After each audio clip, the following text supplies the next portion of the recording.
Hello दोस्तों, आज हम फिर से लाए हैं क्लास 12 चैप्टर 3 अवयव का सेकेंड वीडियो। कल हम कुछ बेसिक पढ़े थे, आज हम देखेंगे अवयव का प्रकार। पहले हम आज कल के क्लास में का थोड़ा सा रिवाइज करके देखते हैं।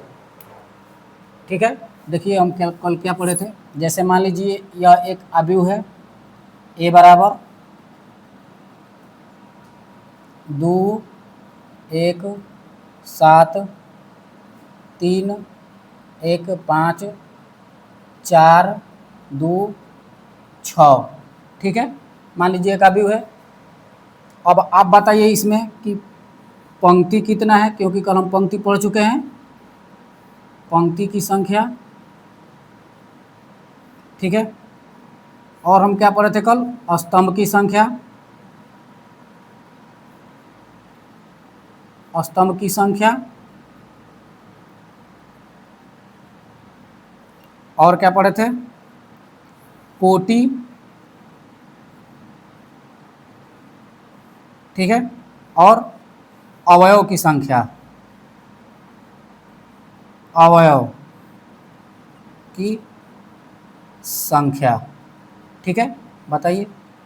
देखिए इसमें पंक्ति की संख्या जो सुतल सुतल दिख रहा है ना, इसे सुतल सुतल। अब मतलब ऐसे अंकों को पकड़ लीजिए जिसको पकड़ने के बाद सुतल सुतल देखने में लगे। जैसे हम ऐसे इसको पकड़ते हैं 2 1 7, तो ऐसे अगर हम इसको रंगेंगे तो क्या होगा? देखिए सुतल सुतल बन रहा है, इसे कॉलम रो पंक्ति बन रहा है। ऐसे ही एगो ही है और ऐसे ही एक ई है। तो पंक्ति की संख्या कितना है? 1 2 3 पंक्ति। दर्शाते कैसे हैं? R4 रो, R1 R2 R3। ठीक है, तो पंक्ति की संख्या कितना आया? 3। आ रहा समझ में? ऐसे ही अगर हम किसी मतलब संख्याओं के एक ऐसे समूह पकड़ ले जो खड़ा खड़ा आ जाए, तो हम इसको ऐसे पकड़ रहे हैं। इसे देखिए, ये खड़ा आ रहा है ना, खड़ा, ये भी खड़ा आ रहा है, ये भी खड़ा आ रहा है। तो ये जो सीक्वेंस है ना इन संख्याओं का, इसे खड़ा खड़ा, इसको हम क्या कहते हैं? कॉलम। C1 C2 C3। समझ में आ रहा है? मतलब संख्या को मान लीजिए हम इसमें पकड़ लिए और उसको देखने पर हमें दिख रहा है सुतल सुतल, जैसे 2 1 7 ऐसे दिख रहा है, तो ये पंक्ति है। कब है? 1 2 3 पंक्ति, तो पंक्ति की संख्या 3। ऐसे हम देख रहे हैं खड़ा खड़ा, तो ये दिख रहा है एगो खड़ा, 2 गो 3 गो, तो खड़ा खड़ा कब है? 3 गो। तो स्तंभ की संख्या कितना हो जाएगा? 3। ठीक है, अब कोटि की संख्या की बात आ जाए तो कोटि को हम कैसे दिखाते हैं? RC, R गुणे C। मतलब R मतलब पंक्ति की संख्या और C मतलब स्तंभ की संख्या। तो कितना आ जाएगा? ये RC के रूप में दिखाते हैं, तो हम यहाँ पर कितना लिखेंगे इसको? पंक्ति की संख्या कितना है? 3 और स्तंभ की संख्या कितना है? 3। तो इसका कोटि कितना निकल के आ रहा है? 3। अगर कभी एग्जाम में देखेंगे तो आपको RC ना दिखेगा, MN दिखेगा, M गुणे N दिखेगा। ठीक है, हम कल बताए थे क्लास में। अब यहाँ पर देखिए अवयव की संख्या। तो अवयव की संख्या वो होता है जो पंक्ति दिया है ना, मतलब कोटि 3 गुणे 3, इसको गुणा कर दीजिए। 3 गुणे 3 बराबर 9। मतलब कहने का है कि पंक्ति की संख्या और हम स्तंभ की संख्या को जब गुणा कर देते हैं तो क्या आ जाता है? अवयवों की संख्या। कल हम इतना पढ़े थे। ठीक है, अब आज देखेंगे हम अवयव के प्रकार। ठीक है, मतलब अवयव के प्रकार कितना होता है, कौन कौन होता है। तो आप इतना देखिए, हम फिर अवयव के प्रकार बताते हैं। ठीक है, स्क्रीनशॉट ले लीजिए। चलिए मिटाते हैं इसको।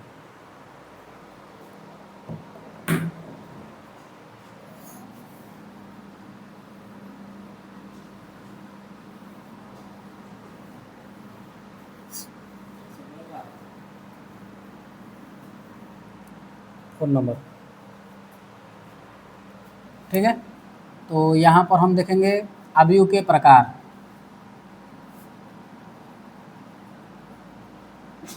अवयव के प्रकार, ठीक है। पहला प्रकार देख लेते हैं। पहला होता है पंक्ति अवयव। पंक्ति आव्यूह, पंक्ति आव्यूह। ठीक है, हम आपको दिखाते हैं इसका एग्जाम्पल, आप बताइएगा इसका परिभाषा कैसे लिखेंगे हम। जैसे मान लीजिए कि ऐसे जो सुतल सुतल रहता है उसको हम क्या कहते हैं, पंक्ति। तो अगर हम आपको दिखा दें 1 2 3, ठीक है, ऐसे जो भी दिखे ना ऐसा आव्यूह जिसमें केवल एक पंक्ति हो और स्तंभ की संख्या ज़्यादा हो, हम इसको पंक्ति आव्यूह के रूप में जानते हैं। अगर आपको इसका डिफिनेशन लिखना होगा, मतलब परिभाषा, तो कैसे लिखेंगे। हमको क्या दिख रहा है, इसमें पंक्ति की संख्या कितना है, एगो R1, और कॉलम मतलब स्तंभ की संख्या कितना है, C1 C2 C3, 3 गो। ठीक है, तो अगर हमें इसका डिफिनेशन लिखना है कैसे लिखेंगे, वैसा आव्यूह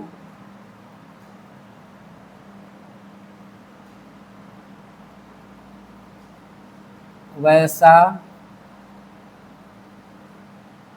आव्यूह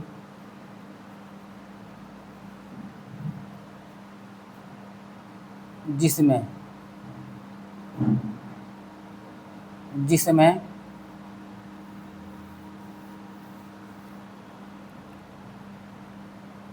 पंक्ति की संख्या एक हो एवं स्तंभ की संख्या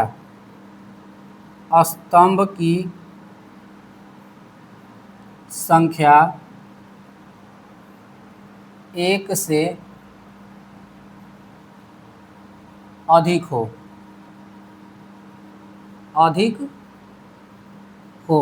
ठीक है, मतलब कि, और इसका एग्जांपल देख लीजिए, जैसे एग्जांपल में 1 2 3 4,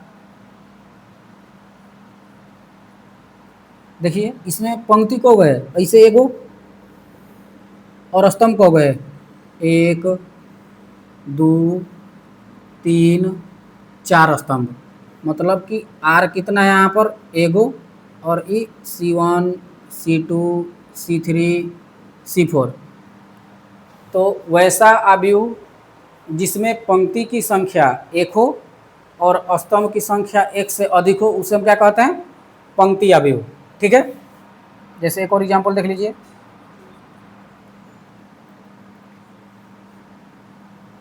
2 5 7, ये सब पंक्ति आव्यूह का एग्जाम्पल है। ठीक है, यहाँ तक समझ में आया। अब हम देखते हैं दूसरा स्तंभ आव्यूह। दूसरा स्तंभ आव्यूह।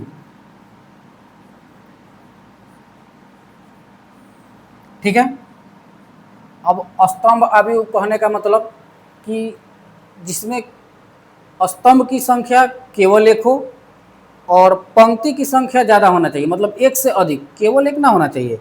जैसे हम स्तंभ आव्यूह का एग्जाम्पल देंगे तो देखिए स्तंभ आव्यूह का एग्जाम्पल क्या होगा, 1 2 4 5। ठीक है, ये क्या है, स्तंभ आव्यूह। कहने का मतलब कि स्तंभ आव्यूह उसे कहते हैं जिसमें केवल स्तंभ की संख्या एक हो और बाकी पंक्ति की संख्या एक से अधिक, कितना भी हो सकता है, 2 3 4 5। ठीक है, तो इसका परिभाषा कैसे लिखेंगे हम, वैसा आव्यूह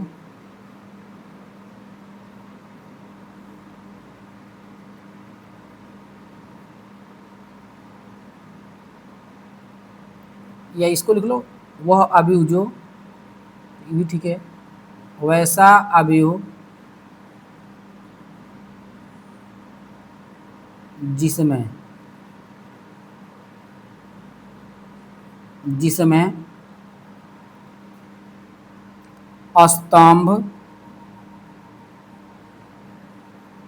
स्तंभ केवल एक हो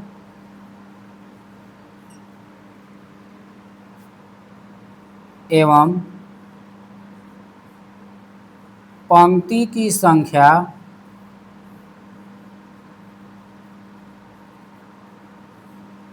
एक से अधिक हो, एक से अधिक हो।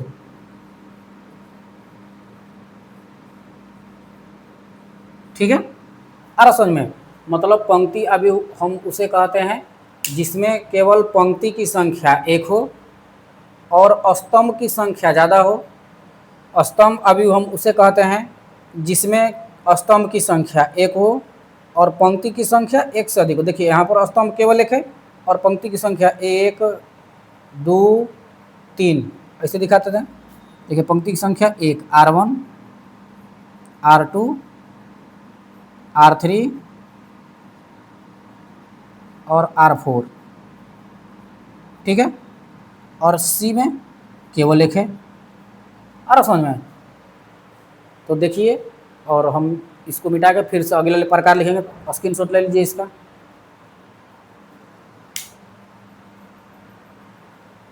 चलिए आगे बढ़ते हैं।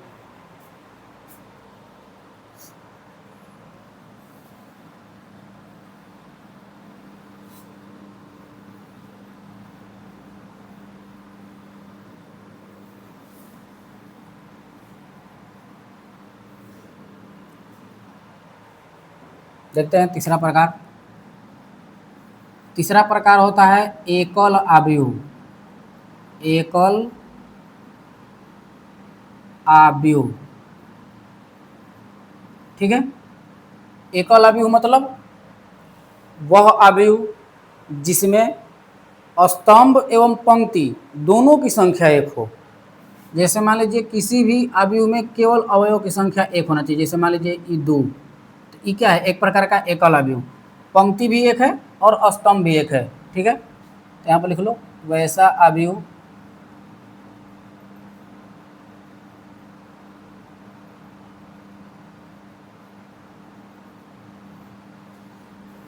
जिसके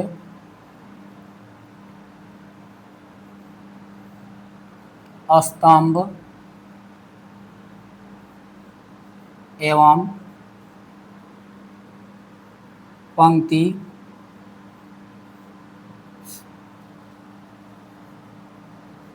दोनों की संख्या एक हो। ठीक है, एग्जाम्पल में इसको देख लो। एग्जाम्पल में हो गया दो, और एग्जाम्पल देखना चाहते हो देख लो। एग्जाम्पल नंबर 2 में केवल 5। ये सब क्या है? एकल अवयव है। अब हम तीसरा देखते हैं वर्ग अवयव। चौथा वर्ग अवयव।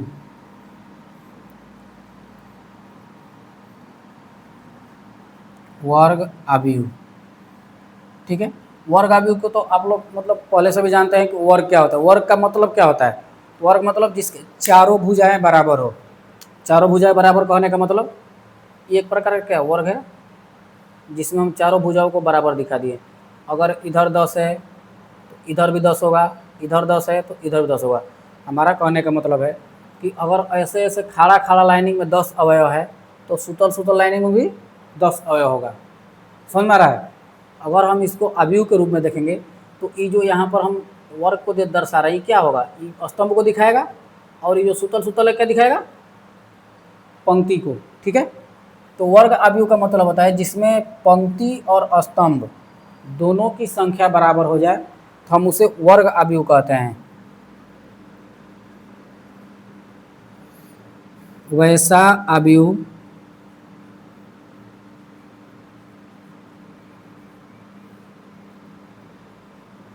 जिसमें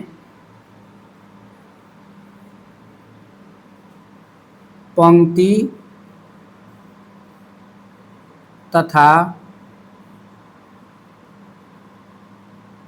स्तंभ दोनों की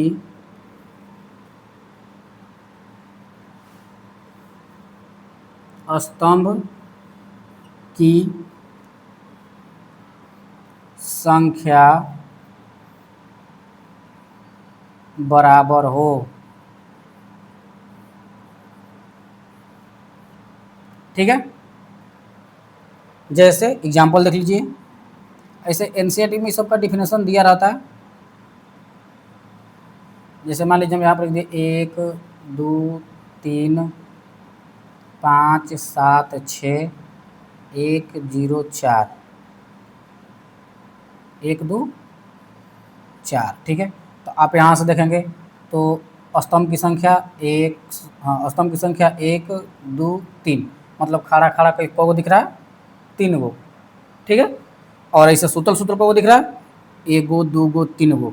तो यहाँ पर पंक्ति और स्तंभ की संख्या कितना है, बराबर है। देख लीजिए यहाँ पर अगर हम स्तंभ दिखाएंगे तो 1 गो C1 2 गो C2 3 गो C3। ठीक है, अगर हम पंक्ति दिखाना चाहेंगे तो 1 गो R1 2 गो R2 और 3 गो R3। क्या दिख रहा है हमें कि यहाँ पर पंक्ति और स्तंभ दोनों की संख्या बराबर दी गई। अगर कभी भी आपको पंक्ति और स्तंभ की संख्या बराबर दिख जाए, हमेशा वह अभिव वर्ग अभिव होगा। ठीक है, अब आप शून्य अभिव में जाकर बोल दीजिएगा तो ना, हम यहाँ पर वर्ग अभिव मतलब कोई ना कोई अंक रहना चाहिए। जैसे एग्जाम्पल नंबर 2 1 2 5 7। ठीक है, 5 7 यहाँ पर भी दिख रहा है, 1 गो स्तंभ 2 गो स्तंभ 1 गो पंक्ति 2 गो पंक्ति। समझ में आ रहा है, तो ये हुआ वर्ग अभिव। आप इसका स्क्रीनशॉट लीजिए, हम फिर आगे बताते हैं नेक्स्ट अभिव। लीजिए, समझ में आ रहा है ना। अगर समझ में आएगा तो थोड़ा सा आप रिव्यू दीजिएगा कमेंट सेक्शन में। ठीक है, अगर आप अच्छा रिव्यू देंगे तो हम ऐसा ही वीडियो बनाते रहेंगे, फ्री में रेगुलर बनाएंगे।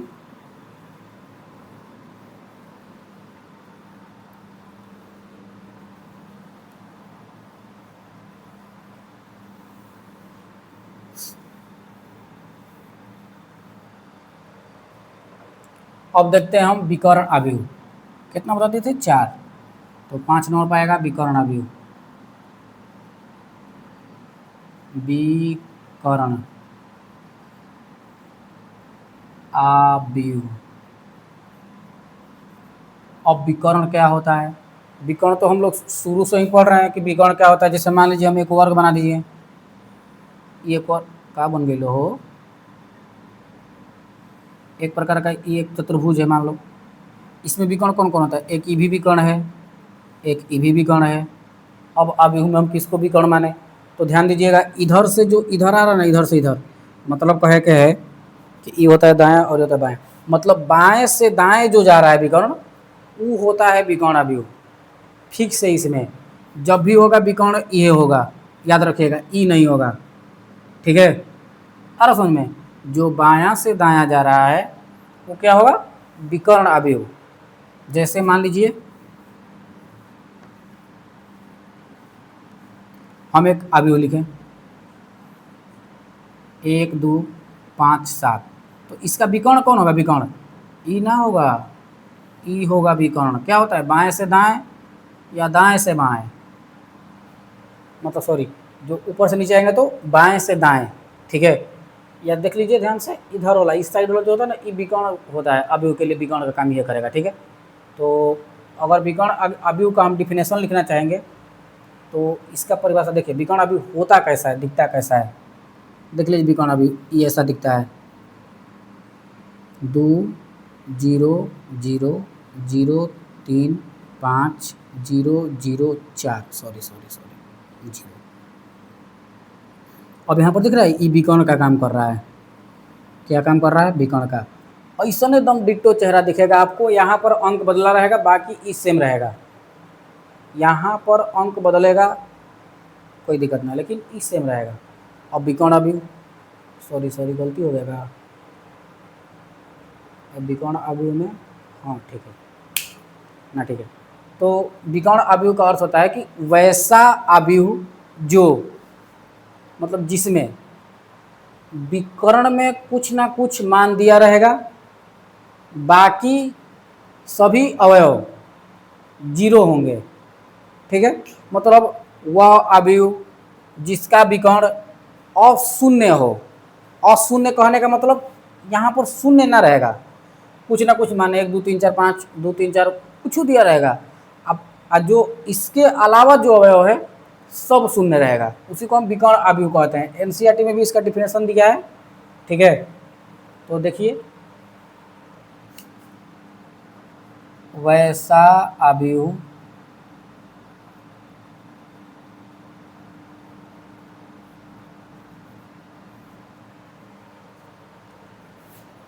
जिसके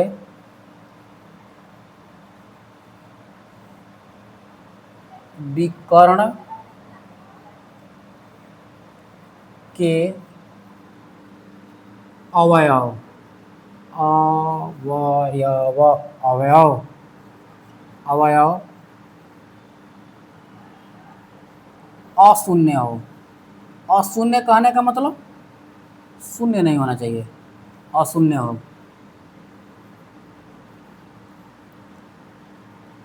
अशून्य हो और इसके अलावा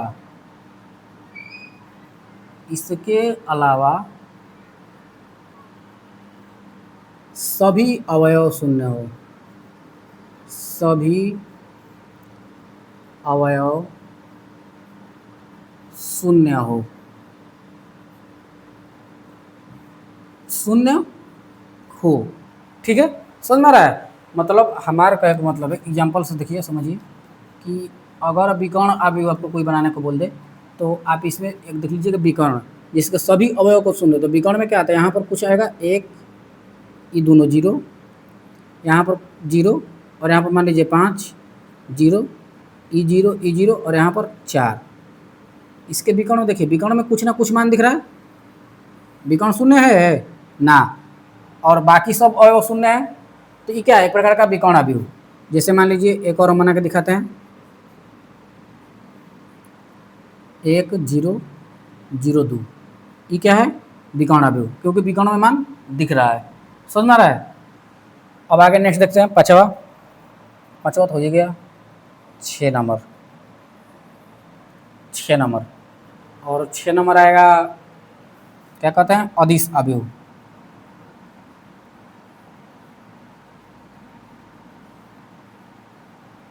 अदिश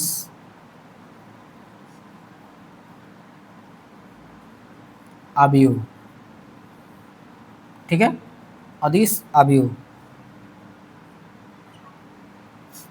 अदिश अवयव कैसा होता है, तो अब अदिश अवयव का मतलब होता है कि वह अवयव, जैसे हम पहले एग्जाम्पल दिखाते हैं आपको, तब हम परिभाषा लिखाएंगे। देखिए अदिश अवयव कैसा दिखता है, 2 0 0 0 2 0 0 0 2।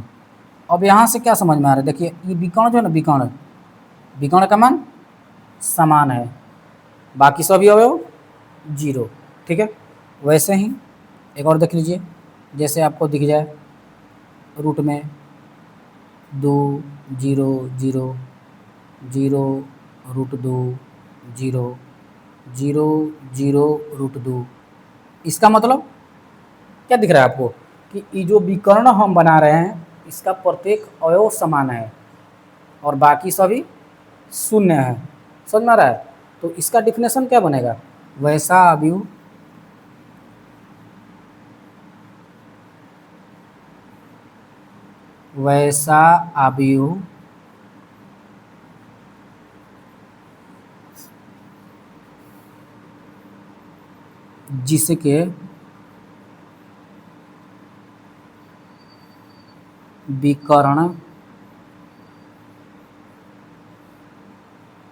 जिसके विकर्ण के अवयव अशून्य और समान हो, और समान हो।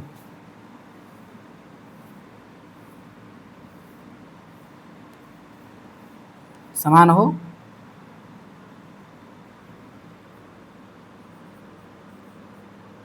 इसके अलावा, इसके अलावा सभी अवयव शून्य हो।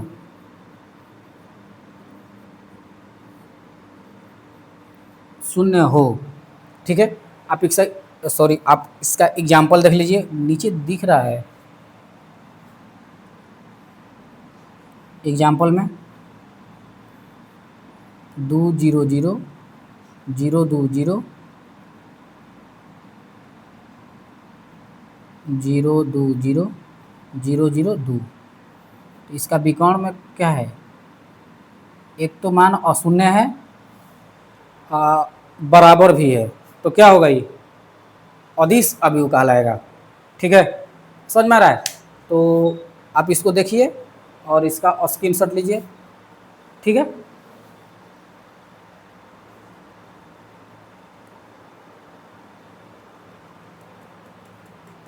चलिए आगे बढ़ते हैं।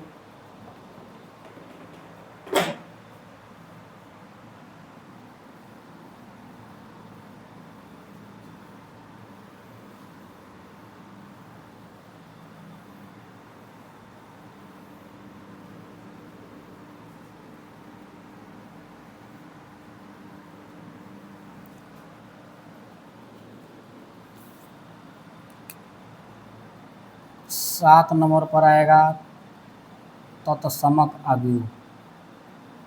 तत्समक अवयव,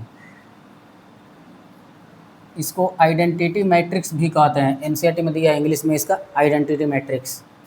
अब तत्समक अवयव क्या होता है? तो तत्समक अवयव का मतलब होता है, चेहरा देख लीजिए इसका, चेहरा देख लेना चाहिए, चेहरा से कुछ समझ में आ जाए पहले ही। मान लीजिए कोई इसमें होगा बहुत सारा, जो चेहरा देख कर समझ आएगा कि कैसा है, क्या परिभाषा हो सकता है। तो देखिए चेहरा, तत्समक अवयव का चेहरा होता है ऐसा, देखिए ये है चेहरा, दिख रहा है चेहरा, ये है तत्समक अवयव।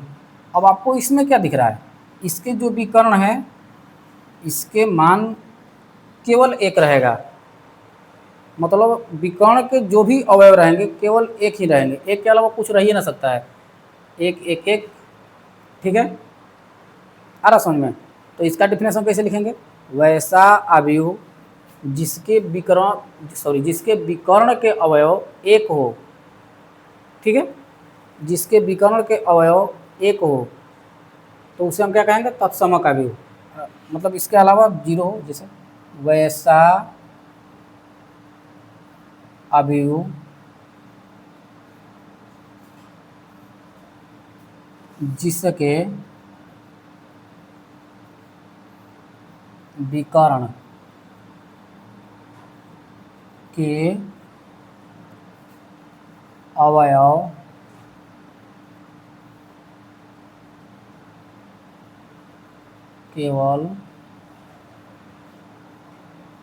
एक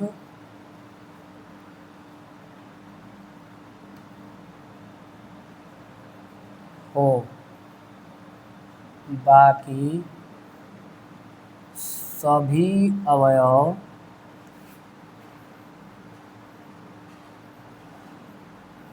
शून्य हो।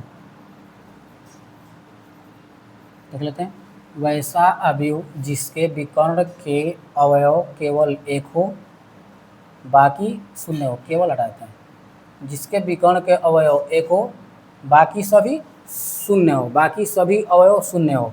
जैसे एग्जाम्पल ही है, और एग्जाम्पल देख लीजिए, एग्जाम्पल नंबर 2, 1 0 0 1। ठीक है, इसके भी विकर्ण का अवयव एक है।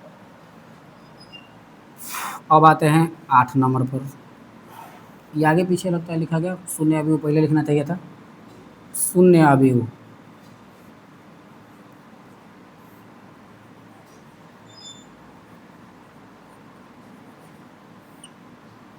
शून्य अवयव अब देखिए इसका चेहरा कैसा होता है।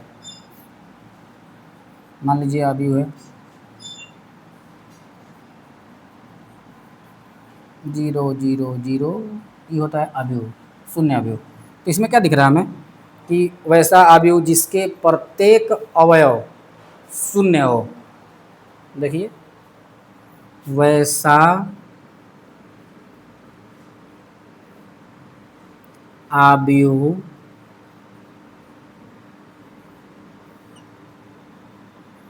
जिसका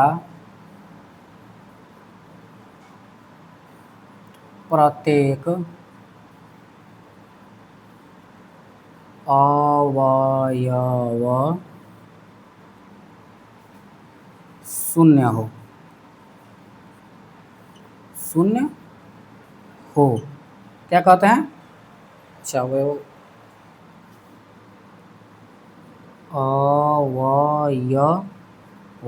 अवयव शून्य हो, ठीक है, उसे हम शून्य अवयव कहते हैं। जैसे एग्जाम्पल ये हो गया, और एग्जाम्पल लिखना है तो और लिख लीजिए 0 0 0 0 0 0 0 0 0। आ रहा समझ में? तो ये रहा अवयव के प्रकार। अब हम कुछ होमवर्क देते हैं या कुछ सवाल पूछते हैं इस पर। कहाँ गया मिटाने वाला? देख लीजिए आप एक बार इसको और स्क्रीनशॉट ले लीजिए। अगर आपको क्लास अच्छा लग रहा है तो चैनल को सब्सक्राइब कर लीजिए और वीडियो को लाइक कर दीजिए, ठीक है, क्योंकि नया नया चैनल बनाए हम लोग। अगर आप लोगों का सपोर्ट रहा तो हम पूरा सिलेबस बनाएंगे, ठीक है। कमेंट में बताइएगा कैसा पढ़ा रहे हैं। देखिए होमवर्क लीजिए।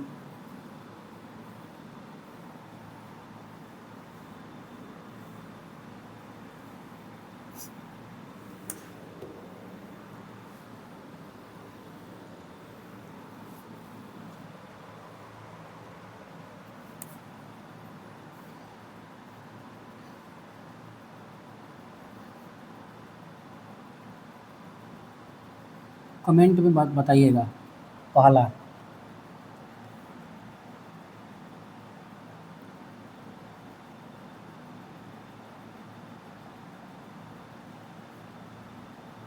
एक दो तीन,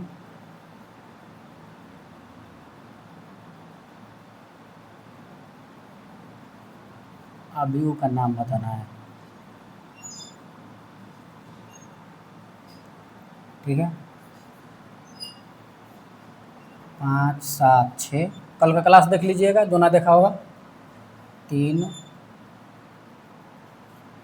2 1 4 1 5। आपको बताना है यहाँ पर पंक्ति की संख्या,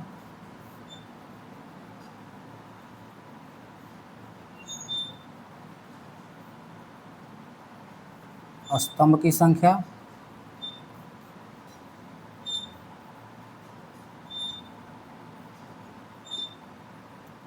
कोटि बताना है, और बताना है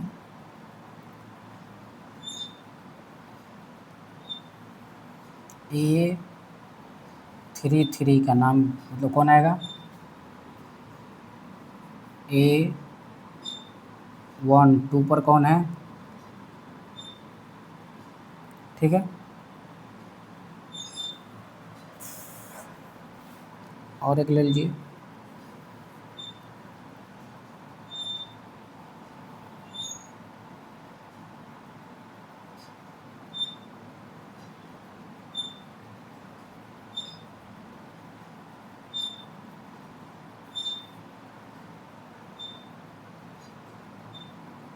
अवयव का नाम बताइएगा। अवयव का नाम। कल से हम लगता है पर्सनली पर चले जाएंगे हम लोग, ठीक है ना। तो समान अवयव है, 2 3 अवयव है, उसको पढ़ाएंगे। और आपको हमारा पढ़ाया हुआ अच्छा लग रहा है तो कृपया आप चैनल को सब्सक्राइब कर लीजिए। जितना सपोर्ट कीजिएगा उतना हम लोग मतलब वीडियो लाते रहेंगे, और ये टोटली फ्री रहेगा, ठीक है। हम पूरा सिलेबस कवर करा देंगे अगर आप लोग सपोर्ट करेंगे तो हम रेगुलर वीडियो बनाते रहेंगे, ठीक है। Thank you.